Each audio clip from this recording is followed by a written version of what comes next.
आदमपुर के उपचुनाव से एक बात पूरी तरह से साबित हो गई, साफ हो गई कि इनेलो की बीमारी लाइलाज हो चुकी है। जी हाँ, आदमपुर के इलेक्शन में इनेलो का जो हशर होता हुआ दिख रहा है वो एक बार फिर से 2019 के चुनाव की कहानी को दोहरा रहा है। बेशक एलनाबाद उपचुनाव के अंदर अभय चौटाला अपनी साख को, अपनी रसूख को बचाने में सफल रहे, लेकिन आदमपुर का चुनाव परिणाम यह बताने जा रहा है कि इनेलो गहरी खाई में गिर चुकी है और वहां से निकलने का रास्ता फिलहाल उसके नेताओं के पास नहीं है। इनेलो के लिए आदमपुर का चुनाव एक बेहतर मंच साबित हो सकता था, एक बेहतर अवसर साबित हो सकता था, लेकिन इनेलो ने उस हिसाब से चुनाव को फाइट ही नहीं किया जिस हिसाब से उसके लिए 15-20 हज़ार वोट हासिल करना मुमकिन होता। कहीं ना कहीं इनेलो ने एक गोल्डन चांस मिस किया है, क्योंकि आदमपुर में जेजेपी के चुनाव नहीं लड़ने के चलते उनके परंपरागत वोट को वापस अपने पाले में लिया जा सकता था, लेकिन अभय सिंह चौटाला ने आदमपुर के उपचुनाव में वो दमखम नहीं दिखाया, जिसके चलते उनके पुराने वोटरों में यह मैसेज जाता कि भव्य बिश्नोई को टक्कर देने की क्षमता, ताकत, पावर सिर्फ इनेलो प्रत्याशी कूड़ाराम नंबरदार के पास है। बालसमंद के कूड़ाराम नंबरदार प्रत्याशी होने के बाद यह उम्मीद लगी थी कि इनेलो इस बार अच्छी परफॉर्मेंस कर सकती है और उसके पास इसका एक गोल्डन चांस भी था, क्योंकि आदमपुर के हर इलेक्शन में सिर्फ एक ही बात काउंट करती है कि भजनलाल परिवार को टक्कर कौन देगा। अगर इनेलो एक बार भी यह दिखाने में कामयाब हो जाती कि भव्य बिश्नोई को टक्कर देने का काम सिर्फ कूड़ाराम नंबरदार कर रहे हैं और पूरा बालसमंद कूड़ाराम नंबरदार के साथ खड़ा है, तो इनेलो दूसरे नंबर पर भी आ सकती थी। लेकिन लेकिन लेकिन लेकिन अभय चौटाला का चुनावी मैनेजमेंट इस अवसर को कैच करने में नाकाम रहा। कहीं ना कहीं एक बार फिर अभय सिंह चौटाला की काबिलियत पर, क्षमता पर और रणनीति पर सवालिया निशान लग रहे हैं। अभय सिंह चौटाला आदमपुर उपचुनाव को लेकर उस गंभीरता से नहीं दिखे जो इस चुनाव का इम्पोर्टेंस के हिसाब से होनी चाहिए थी। 89 साल की उम्र में ओम प्रकाश चौटाला को गांव-गांव जरूर घुमाया गया। ओम प्रकाश चौटाला ने अपनी तरफ से भरसक इमोशनली अपील भी की। उन्होंने पार्टी के ग्राफ को उठाने के लिए एक पुराने अंदाज में आने का प्रयास भी किया, लेकिन उनकी उम्र का तगाजा था कि वे सिर्फ आशीर्वाद देने की भूमिका में सीमित रहते। एक बस में बैठकर ओम प्रकाश चौटाला गांव दर गांव घूमते तो रहे, लेकिन उनकी यह मेहनत कहीं भी उनके ग्राफ को ऊपर उठाने में सफल होती हुई नज़र नहीं आई। ओम प्रकाश चौटाला की इस उम्र में की गई मेहनत की जितनी दाद दी जाए उतनी ही कम है, क्योंकि इस शख्स में अभी भी वह हौसला है, वह उम्मीद है कि उनकी पार्टी दोबारा से फिर पुराने दौर में लौट सकती है। लेकिन अभय सिंह चौटाला की रणनीति ने ओम प्रकाश चौटाला के जज्बे का साथ नहीं दिया, जिसके चलते आदमपुर के उपचुनाव में इनेलो का चुनाव ग्राफ बेहद नीचे दिख रहा है और नंबर 3 और नंबर 4 की लड़ाई में आम आदमी पार्टी के साथ उसे जूझता हुआ नज़र आ रहा है।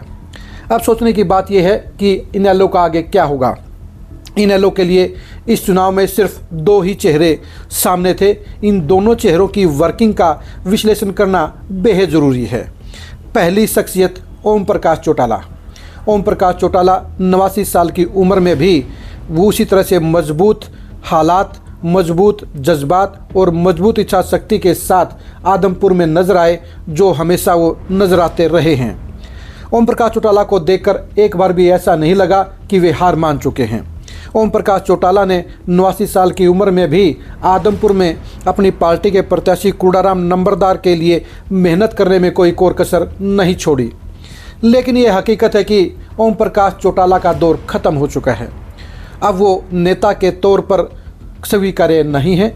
वो एक बुज़ुर्ग के तौर पर आशीर्वाद तो वोटरों को दे सकते हैं, गांव-गांव में जाकर वोट बैंक रहे अपने समर्थकों में दे सकते हैं, लेकिन अब वो वोट कैचर के तौर पर नहीं रहे हैं। अब वोटरों में, खासकर जाट वोटरों में उनका जादू ख़त्म हो चुका है और ओम प्रकाश चौटाला से यह उम्मीद करना बेमानी होगी कि वे अपने बलबूते पर इनेलो को पुराने दौर में ले आएंगे। ओम प्रकाश चौटाला ने हर दौर का बखूबी से सामना किया है। वे कई बार गर्दिश से निकलकर बाहर आए हैं और वो एक बार फिर से आदमपुर में वैसा ही करने की कोशिश में नजर आए। लेकिन आदमपुर का माहौल बता रहा है, आदमपुर के वोटरों का मिजाज बता रहा है, ओम प्रकाश चौटाला को मिले रिस्पॉन्स का ग्राफ बता रहा है कि अब ओम प्रकाश चौटाला भी इनेलो को पुराने दौर में किसी भी सूरत में नहीं पहुंचा पाएंगे। ओम प्रकाश चौटाला अंतिम सांस तक इनेलो की मजबूती के लिए काम जरूर करेंगे, लेकिन यह सच्चाई है कि ओम प्रकाश चौटाला का जादू अब ख़त्म हो चुका है और उनके सहारे इनेलो अब पुरानी मजबूती को हासिल कभी नहीं कर पाएगी। इनेलो की दूसरी निर्णायक शख्सियत है अभय चौटाला। अभय चौटाला के हाथों में इनेलो की कमान है। इनेलो कभी प्रदेश में सत्ता की दूसरी धुरी हुआ करती थी, सबसे मजबूत कैडर वाली पार्टी हुआ करती थी, जिसके पास पूरे तंत्र को हिलाने का, जिसके पास सड़कों पर उतर कर दमखम दिखाने का पूरा एक सिस्टम था। एक बड़ी बड़ी रैलियां करने में महारत हासिल थी और ओम प्रकाश चौटाला का परिवार दूसरी सभी पार्टियों और नेताओं के मुकाबले में 19 और 21 दोनों दिखता रहता था। अभय चौटाला के पास इनेलो के ग्राफ को ऊपर उठाने की जिम्मेदारी थी, लेकिन कई कारणों से अभय चौटाला अपनी भूमिका पर खरा उतरने में नाकाम रहे। ऐसी बात नहीं है कि अभय चौटाला ने मेहनत नहीं की हो। अभय चौटाला ने मेहनत भी की, कोशिश भी की, प्रयास भी किए, लेकिन उनकी अगुवाई में इनेलो का ग्राफ ऊपर उठने की बजाय लगातार नीचे गया है। 20 एमएलए वाली पार्टी अब सिर्फ एक एमएलए पर सिमट कर रह गई है और वो एमएलए भी वे खुद ही हैं। इनेलो के लिए अभय चौटाला की अगुवाई में वापसी करना, सत्ता की दावेदारी ठोकना, प्रमुख विपक्षी दल बनना या सत्ता हासिल करना मुमकिन नज़र नहीं आ रहा है। इसके 3 कारण हैं। पहली बात, अभय चौटाला की नेतृत्व क्षमता। अभय चौटाला अभी तक हरियाणा प्रदेश की जनता में खुद को एक काबिल नेता के तौर पर साबित नहीं कर पाए हैं। वे जाट वोटरों को भी लुभाने में सफल नहीं रहे हैं। किसान आंदोलन के दौरान दिए गए इस्तीफे के चलते उनकी छवि में थोड़ा सा सुधार तो हुआ था, लेकिन अभी भी जाट वोटर अभय चौटाला को नेता मानने को तैयार नहीं हैं। जब तक अभय चौटाला नेता के तौर पर नहीं स्वीकार किए जाएंगे, तब तक इनेलो कभी भी वापसी नहीं कर पाएगी। अभय चौटाला के लिए सबसे बड़ी दिक्कत उनके पास सही सलाहकार नहीं होना है। अभय चौटाला के मिजाज को देखते हुए उनके साथ की मंडली भी उन्हें कड़वी बात कहने से डरती है। अभय चौटाला के पास हालात के हिसाब से सही राय देने वाले, सही रणनीति बनाने वाले लोगों की बेहद कमी है। सारे फैसले अभय चौटाला को ही करने होते हैं और यह सच्चाई है कि अभय चौटाला कभी भी एक सफल रणनीतिकार नहीं रहे। उनका मिजाज असल में पॉलिटिशियन का है ही नहीं। वो एक शाही आदमी है और मजबूरी में उन्हें पार्टी की कमान संभालनी पड़ी है। अभय चौटाला के लिए सहारा उनके दोनों बेटे करण और अर्जुन बन सकते थे, लेकिन इन दोनों युवा नेताओं के पास वो काबिलियत नहीं है और काबिलियत से ज़्यादा उनके पास वो समय नहीं है जो पॉलिटिक्स को दिया जाना चाहिए।